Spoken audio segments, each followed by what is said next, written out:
At 1:12 a.m. on a cold Thursday morning in November 2023, rideshare driver Daniel Mercer accepted what investigators would later call the last verified trip of his life. The request came from a newly created passenger account with no ride history, no profile photo, and a prepaid virtual card attached to it. The destination changed twice during the ride, sending Daniel toward an industrial rail district outside Milwaukee. At 1:31 a.m., his phone transmitted its final biometric unlock. 3 minutes later, the dash cam stopped uploading footage. At 1:46 a.m., the vehicle stopped near a service road beside a freight yard. 3 minutes later, the app marked the ride complete. Then something impossible happened. At 2:01 a.m., Daniel's account accepted another ride, then another. By sunrise, his profile had completed 6 additional trips across 2 counties. Passengers gave 5-star ratings. GPS routes appeared normal. Toll systems registered the vehicle moving through the city. To the rideshare company, Daniel Mercer was still working. But less than 14 hours later, Daniel's fiancée reported him missing after repeated calls went unanswered.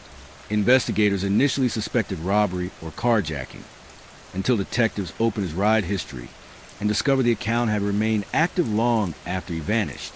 For 6 days, someone continued driving under Daniel's identity. Cyber forensic analysts examined the rideshare platform's authentication logs and uncovered the first major contradiction. Daniel's original phone disconnected permanently from cellular service at 1:43 a.m.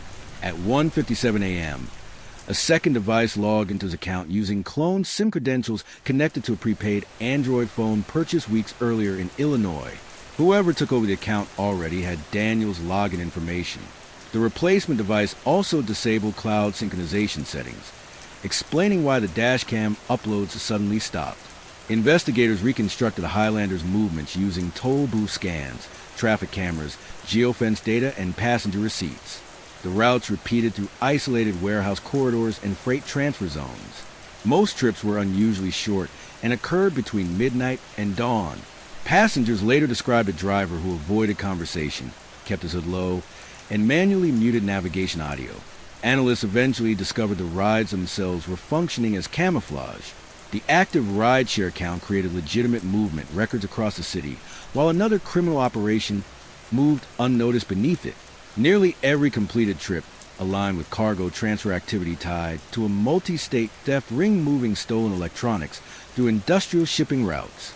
The Highlander looked like a normal rideshare vehicle, reducing the chance of police attention.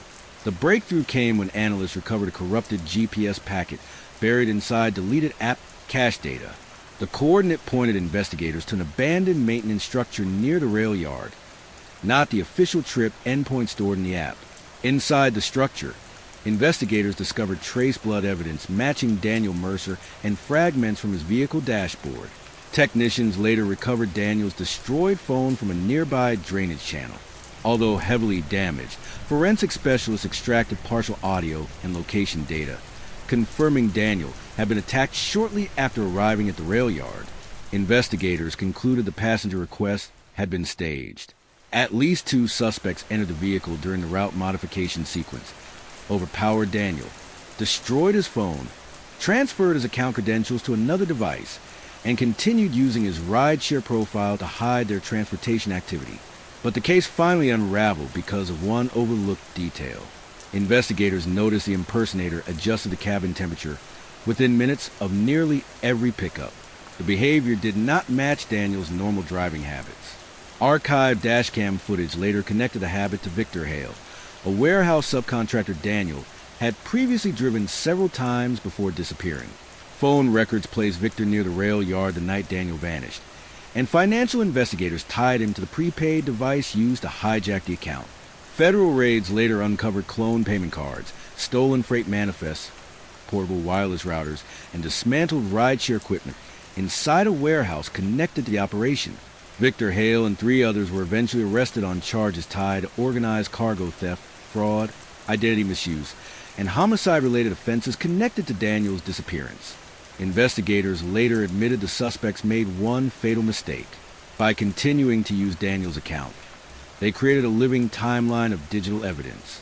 Every trip generated timestamps, toll scans, GPS movements, passenger records, and payment histories that investigators slowly reconstructed piece by piece. For 6 days, Daniel Mercer appeared to still exist online. Passengers unknowingly entered his vehicle. Algorithms tracked his acceptance rate. Customers rated his service. Maps showed him driving through the city. But the real Daniel Mercer was already gone. The driver vanished without a trace. But the app kept pretending he was still out there working.